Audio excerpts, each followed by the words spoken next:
Assalamualaikum warahmatullahi wabarakatuh. Hello, welcome back to my channel. Baik lagi dengan aku Vera Makvera. Halo teman-teman, gimana kabar kalian hari ini?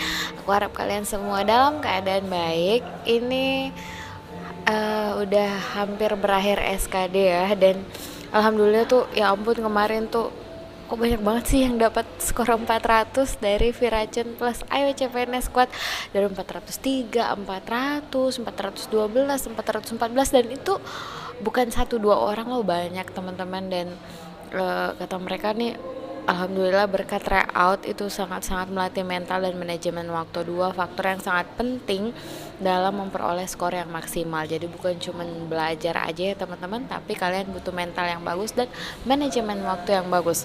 Dan kabar ini nih, sabuk kabar yang set story-nya tuh emang ada beberapa yang gak lulus gara-gara TWK, katanya kehabisan waktu, dan menyesali nggak ikut Ayo CPNS sebelumnya. Tapi kabar baiknya nih, masih ada harapan buat kalian yang ternyata rezekinya belum tahun ini. Akan dibuka lagi pendaftaran tes CPNS di akhir tahun ini, sekitar bulan September apa Oktober teman-teman.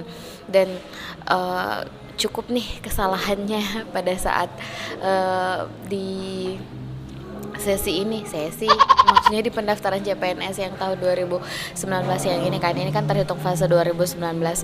Kalau untuk tahun 2020, belajarlah dari kesalahan kalian nih teman-teman. Persiapkan sedini mungkin, jangan sistem kebut semalam kalau kalian benar-benar ingin memperoleh hasil yang bagus. Dan latihan dari sekarang itu kalian bisa menggunakan Ayo CPNS buat persiapan kalian nanti untuk di tes berikutnya. Jadi tunggu apa lagi teman-teman, buruan daftar, jangan tunggu-tunggu besok, bulan depan, ataupun beberapa bulan lagi, mulai dari sekarang. Oke, untuk video hari ini aku akan membahas nih tentang, capek di request sama banyak orang, tentang SKB. Dan untuk yang pertama nih, aku akan membahas tentang SKB untuk tenaga guru atau tenaga pendidik yang non kementerian. Jadi Pemkot, Pemkap, Pemprov ya teman-teman, rata-rata tuh pakai cat ya. Jadi kita tes kayak waktu SKD kemarin lagi nih. Dan soal-soalnya tuh ya beda lagi sama kemarin. Kalau kemarin tuh kayak kemampuan TIU, TWK, TKP, sekarang sesuai bidang kita nih, yaitu sebagai tenaga pendidik atau guru. Setahu aku nih teman-teman, kalau tenaga pendidik maupun guru yang di non kementerian itu tesnya itu 70% tentang bidangnya, misalkan guru matematika, tesnya tentang matematika. Terus 30% itu kemampuan pedagogik guru secara umum, kayak gitu teman-teman. Jadi berat sih menurut aku kalau SKB ini, karena kalian harus ngulang-ulang lagi nih materi kalian pas kuliah kemarin. Untuk tes kemampuan bidang ini tuh cakupannya sangat luas ya teman-teman. Jadi kita juga nih sebagai content creator kayak gimana ya, agak susah membuat konten SKB ini yang sama plek gitu kan. Soalnya kan sumbernya itu sangat minim, dan kalau pengen dibuatin untuk semua mata pelajaran itu kayaknya agak susah sih teman-teman. Jadi kalian, aku mau kasih secara gambarannya nih, apa sih sebenarnya yang harus kalian pelajari.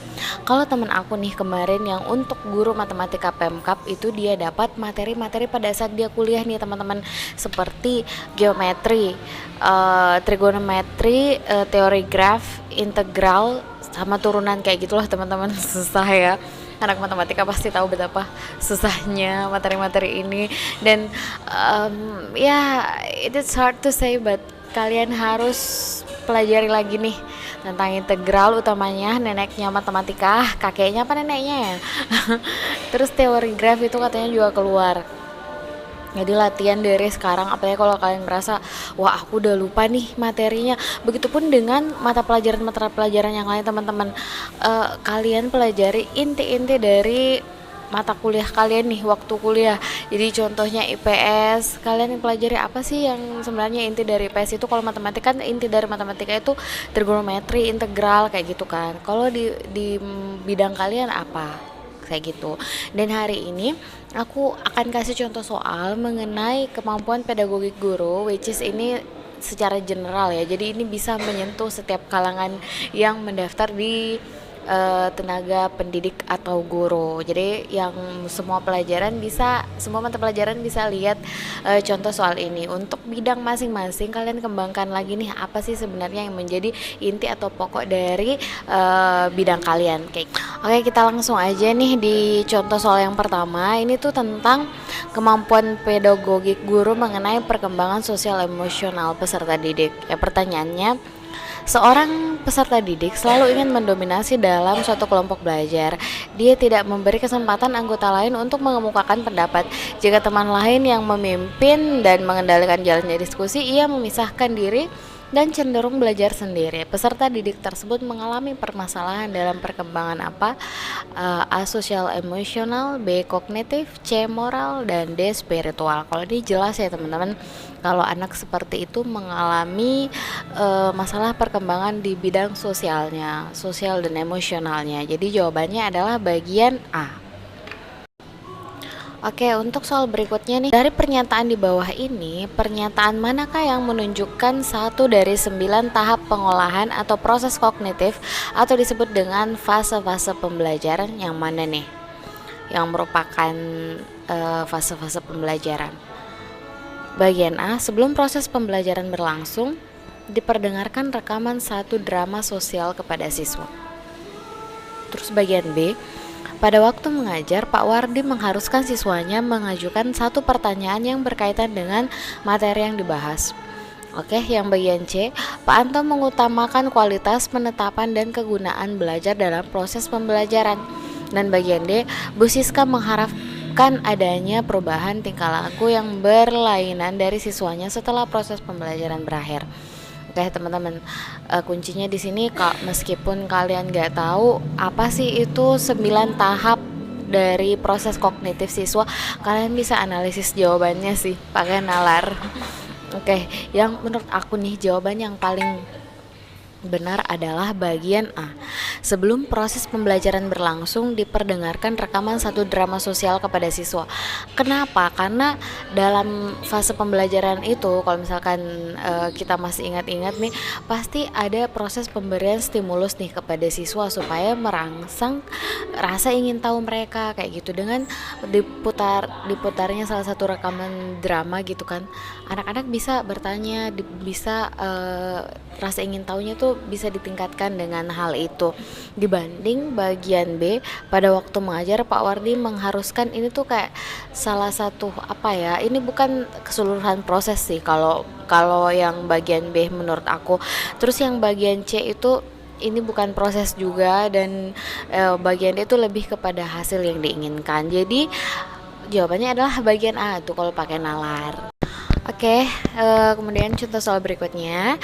Tujuan pembelajaran yang menggambarkan proses dan hasil belajar yang diharapkan dicapai oleh peserta didik sesuai dengan kompetensinya dimuat dalam A. Silabus, B. RPP, C. Silabus dan RPP, D. SKL. Oke teman-teman, jawabannya itu adalah RPP. Oke, untuk soal berikutnya nih, silabus dan RPP sama-sama sebagai rencana proses pembelajaran. Perbedaannya adalah, kita lihat nih pilihannya. Silabus berisi kompetensi dasar, sedangkan RPP mengarahkan kegiatan belajar untuk mencapai kompetensi dasar. Kemudian bagian B, silabus bersumber dari standar isi dan standar lulusan, sedangkan RPP bersumber dari standar kompetensi lulusan.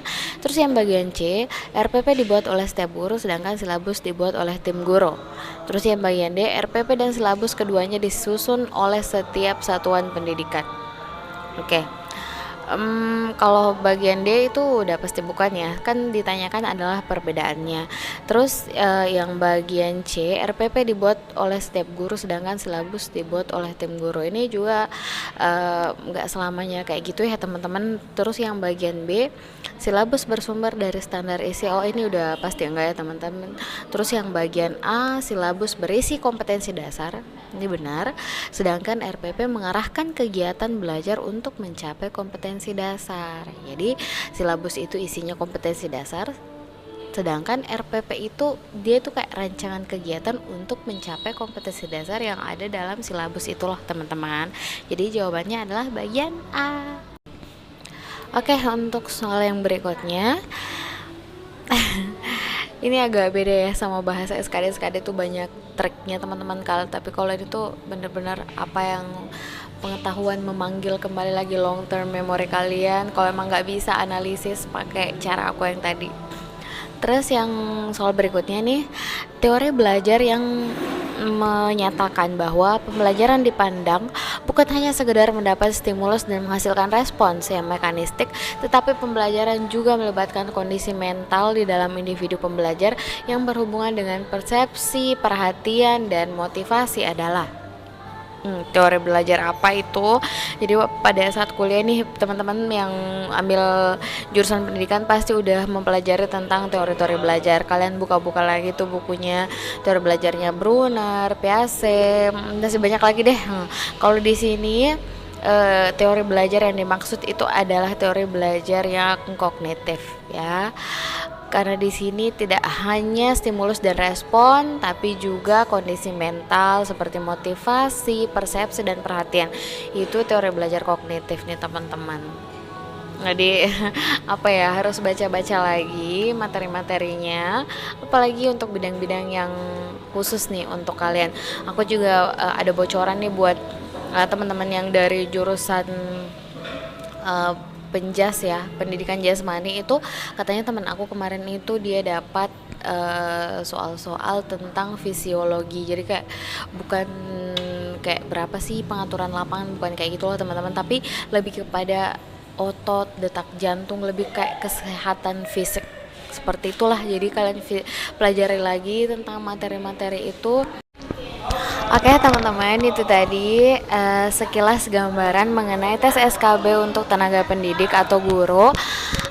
Semoga bermanfaat buat kalian. Jangan lupa pelajari kembali materi-materi pada saat kalian kuliah. Inti dari bidang kalian itu apa, itu dipelajari lagi teman-teman. Terima kasih udah menonton. Thank you for watching. See you next video and bye.